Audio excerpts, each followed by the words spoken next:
to your retirement, wasn't it? It was. Okay, here we go again then. Belford is missing from third on the grid. So Garness closest to us, and then your newcomer, Emmanuel Brinton. Away we go for a 10-lap sprint to the flag here at Brands Hatch. Watch out for the fast starters like Keanu Vaya. He's already flying up the inside, number 53, the Dutch rider, as they get to paddock for the first time. There goes Evan Belford from his pit lane start. What can he do from there? Up to Druids for the first time. Very, very handy advantage indeed for the championship leader, Johnny Garness. This is where we had the accident first time round when Sullivan Mountain had that problem and was hit by Harley McCabe. No such trouble this time. Down through Graham Hill on the first of 10 laps. This is the Cooper Straight and on to Surtees. But look how Brinton is going with Garness. Yeah, he's made an amazing start, and he'll do. Oh, he's. I don't know what happened there, but he really caught up straight up into the back of Johnny and had to run wide, I think, to miss him. But yeah, he's done an amazing job to get away with him. He's going to have to dig his claws into him now, and get on the back of him, because if he does manage to break away, he's going to struggle to get anywhere near him. There's the order on the left-hand side of your screen. Garness with the advantage, then it's Brinton, number 55 in third place is the 16-year-old, the oldest rider, can you believe, on the grid. Harrison de Soy from Basildon. Crosby on the Banks Racing bike, the yellow machine is fifth, and look at Keanu Vaya attacking now as he comes through from further back on the grid. He's so aggressive, the Dutch rider. He's looking good in that gaggle there. He's just in the middle of your picture. Lucas Brown closest to us. Reece Stevenson looking to make progress as well as he comes up through the order after a few problems in practice earlier in the weekend. Emmanuel Brinton must be learning a lot here. He's not really raced too much with Johnny Garness before. Like Johnny, he's come up through the ranks in Fab Racing here in Britain, and I think he'll be learning a lot here as he follows in his wheel tracks over that first lap or two.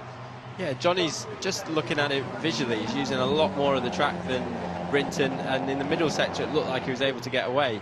He's been riding a lot in Europe in the European Talent Cup, and it's definitely, you can see it in his riding now. He's using every inch of the track and able to keep his momentum going. He had a little bit of a moment there, and Brinton's done well to claw his way back into contention here. Remember, the track temperature is north of 40 degrees Celsius here at Brands Hatch at 2:30 in the afternoon. Look at Emmanuel Brinton. This is great, great stuff for the 13-year-old who comes originally from Suffolk, now based in Valencia.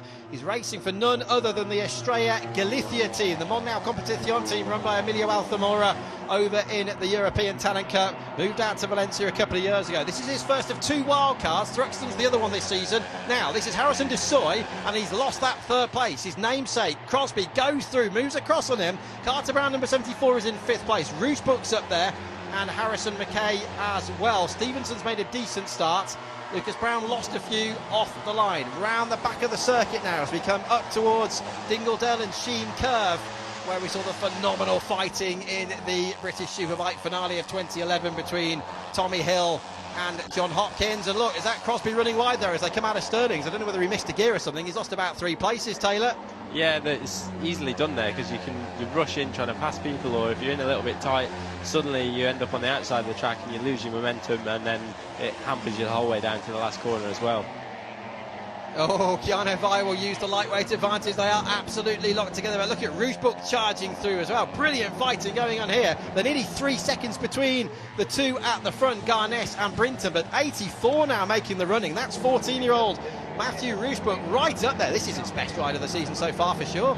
Yeah, the Roosebook is actually helped by my rider Scott Ogden. They I don't actually know where the friendship came from, but he does help him, and he's been making steady progress throughout the year, and some of the races have been right up there, so another great round for him at Brands Hatch. 55 is Harrison de Soy, Roosebook's teammate. The yellow bike is Harrison Crosby. Out of Surtees, down through Pilgrim's Drop, and Evan Belford is completely out of luck here at Brands Hatch this afternoon. What a shame for the rider who won the Saturday race at Knockhill last time out. Had that problem, started from the pits, but it's not to be, and there's almost contact as they get into the right-hander at Hawthorns. Wow, it's not often you see an overtake down there, but you do in this class. Roosebook then is back ahead of the pack. There's Carter Brown on the white bike, Crosby, and then right behind them you've got McKay. Stevenson's in there as well, and look how they're backing themselves into the pack.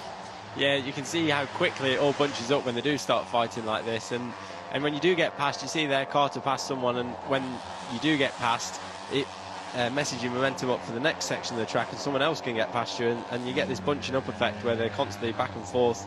And as well, thrown in the mix, we have some riders that I guess haven't hit puberty yet, and they're a lot smaller than some of the bigger riders. So you've got that in the mix as well, with faster bikes coming down the straight, and it all plays a huge part in it. Yeah, do you think that's going to be difficult for some of those lighter riders who are relying on that now? Obviously, they're going to get taller, they're going to get heavier. They're going to have to adjust their racecraft, aren't they? Others like Carter Brown, Crosby, some of the taller, heavier riders, you'd think they'd have an advantage when that happens. Yeah, when I was a kid, my dad always told me that he gave me rubbish bikes because you have a rubbish bike and you'll ride it harder. I'm not sure if it was that or he was just tight, but it did definitely help riding underpowered machines that some of the bigger riders, Carter has to ride really hard in the corners to make up time he's losing on the straights, and vice versa. When you do have a faster bike, sometimes you'll ride slightly differently, but it's difficult. Sometimes I've heard Valentino Rossi's dad said that he always gave him the best bikes on the grid and the fastest bikes to get him used to winning, because that's what he was going to do. Did he win anything? I think he went on to win some club race or something, I can't remember. But he is proof that works. So it's a lot of racing is psychology and your mentality as well. So if you're confident, you feel like you should be at the front, it's a tricky one. Well, Crosby and Brown are really pulling away there. Cresswell teammates almost absolutely locked together as we come up through Dingledale and the Sheen curve section. Up at the front, by the way, Garness is leading Brinton, the newcomer, by almost a second now, and I think he's extending, oh yes, he is extending the gap. Under the bridge they come to the end of the lap at Clearways, but Emmanuel Brinton is riding brilliantly. Here comes Garness, and at the moment then, he's very much on target for his 5th victory from 9 races so far in 2022. 2.2 seconds is the gap. Garnett has the fastest lap of the race as well, which would give him pole for race 2 tomorrow. Now, Carter Brown on the left. Through he goes on Harrison Crosby, and this is really important now for Carter. There he is, number 74. He's second in the championship, 24 points behind his teammate Johnny Garnett coming into this race, and there is no point risking a crash. Third is a lot better. 16 points for third, a heck of a lot better than none for not finishing. And we still got half the season to go after this race, Taylor, so surely Carter will be thinking about that. And what's that further back? A bit of a problem, is it, or just running wide? That was Harrison McKay on the curbs out of Graham Hill Bend. Yeah, you can see Harrison ran a little bit wide, and sometimes when you do run a little bit wide, you can almost get target fixation, and you start looking at the outside of the track, and just where you don't want to go, you end up going. I'm not sure if that's what happened there, if you just ran too fast through Graham Hill Bend and ended up at the edge of the track. There goes Crosby, he's through yet again. He's one of 5 winners so far this season. He had a win in the second race at Alton Park, a third in the next race, the first on the national circuit at Donington Park, but hasn't had a podium since. So he's really thriving now for his 3rd podium of the season so far. Roosbrook was attacking further back. Desoy's right in there as well and goes through as they get up towards Sheen Curves. It was Roosbrook who goes through. Now Desoy will try and follow through. Desoy is attacking as well there. McKay, he didn't quite get through at Sterling's. Look at this pack though for the lower reaches of the point scoring positions here. Remember, it's points down to 15th at Brands Hatch. Do you know when you're coming up through the ranks and you're a young rider and you probably think you know everything and you know best, how difficult is it to actually listen to people around you? I mean, every rider's different, but I think as kids we all think we know best, and there does come a point in your career when you start understanding what people were, or why people were telling you things. I mean, all the youngsters I've been working with and a lot in this paddock, they don't get to where they are without listening.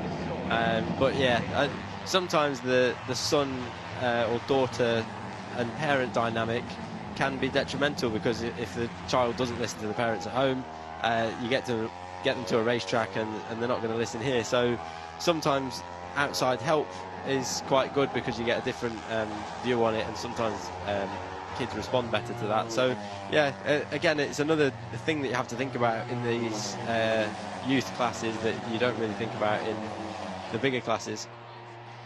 Evan Belford has rejoined the motorcycle race, we can tell. You just seen him from the commentary box window. So Belford obviously going out to try the bike ahead of race 2 on Sunday. But in the meantime, look at that. Johnny Garnett leading by almost 4 seconds now. We're on lap 6 of 10. Emmanuel Brinton, the newcomer, is flying in second place as Crosby again, once again in this race, tries to go underneath Carter Brown. Behind them you've got McKay, Roosbrook, Desoy. Ryan Hitchcock's closing in. Keanu Vias struggling at Brands Hatch. He struggled in qualifying 12th on the grid, and he's down in 9th in this one. Reece Stevenson, ditto for him. Lucas Brown is 11th from Julian Correa, the rider from Jupiter, Florida. Josh Bannister is 13th, and then it's Kelly and Walker completing the point scorers here at Brands. Down into the Sir Jack Brabham Straight we go again. We've just passed the 2/3 cut-off now here at Brands Hatch, and Carter Brown knows how significant this is for the championship this year. The problem, though, is Taylor, that Roosbrook and McKay and co, they are closing in again now. Yeah, it's Carter and Crosby are battling, which is great to watch, but every time they do overtake each other, they're costing themselves momentum onto the straight, and they're not actually able to get away. So they do look like the faster riders here, but every time they're passing each other, they're holding each other up and not able to get away. Okay, this is Surtees. You can see how Carter Brown's going defensive, and these two are two of the taller and heavier riders on the grid. Let's see whether they lose any ground as we come out of Surtees. Down Pilgrim's Drop. This is where Johnny Herbert had that terrible crash in F3000 back in 1988. We're down into the right-hander now at Hawthorns. Then it's Westfield.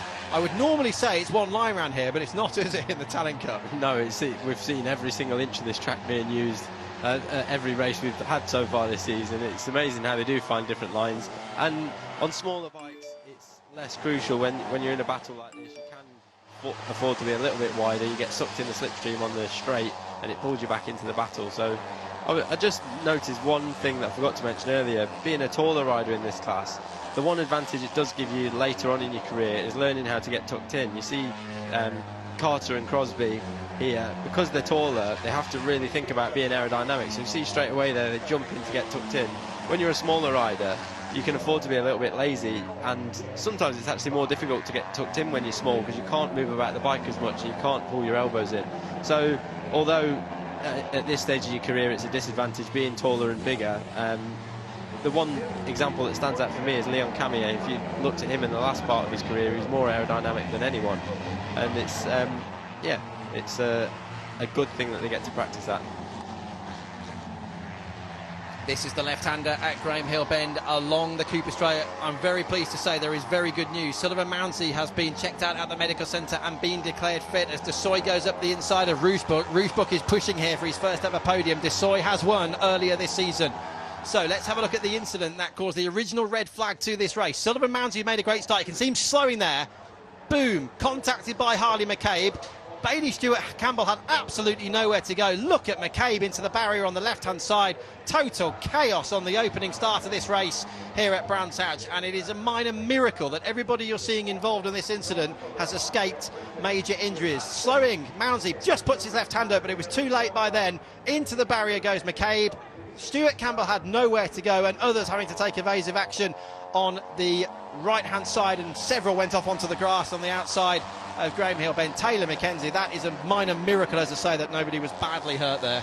It's one of the most shocking crashes I've ever seen at Brands Hatch. I'm so pleased that they've all got away relatively unscathed. It was, I mean, it's testament to the kit that everyone wears these days, because, I mean, a crash like that 15 years ago, you definitely wouldn't come away with no injuries. A lot of these kids have got airbags in their suits now, and the helmets as well. It's, when I first saw it, I didn't want to speak because it looked that bad, and I'm pleased to say that they are okay.